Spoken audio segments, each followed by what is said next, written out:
secondo appuntamento con Mo Design, piattaforma dell'innovazione che vede protagonisti gli universitari trevigiani. Dopo la rassegna estiva dedicata alla moda, è ora il cibo la nuova frontiera della creatività made in UAV.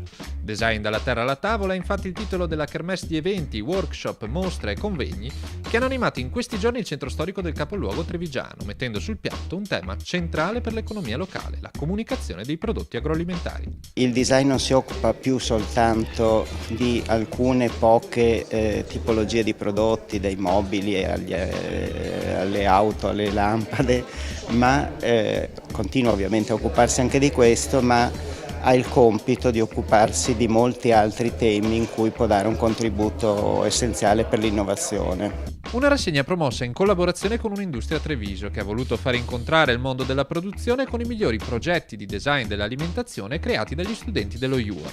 Progetti che sviluppano le potenzialità di un settore trainante l'industria trevigiana. Nei primi 6 mesi dell'anno ha cresciuto il proprio export del 2,7%. Cosa significa questo? Significa conquistare nuove quote di mercato, essere competitivi, essere innovativi. Basta fare il confronto con quelli che sono i dati di altre regioni, dello stesso Veneto per esempio che è all'1,1% e della Lombardia che è almeno 0,1% nello stesso periodo. Quindi siamo veramente in uno dei settori trainanti della nostra economia trevigiana.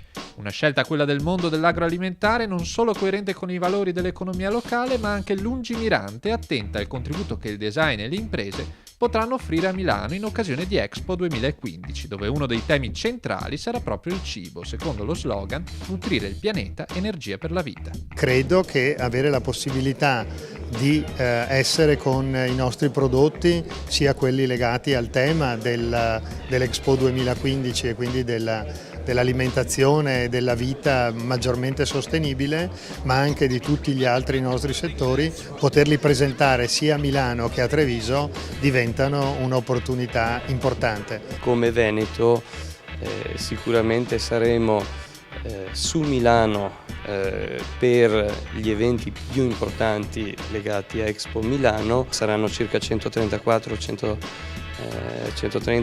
paesi su per giù, quindi avremo un pubblico internazionale straordinario che si rivolgerà ai nostri territori con curiosità. Il messaggio che noi vogliamo portare è che la gente deve imparare a consumare cibo di qualità per star bene, deve cambiare le loro abitudini alimentari, nel senso che la buona dieta mediterranea sarà il centro appunto di questo evento per quanto ci appartiene, e soprattutto quello di valorizzare e rispettare il territorio.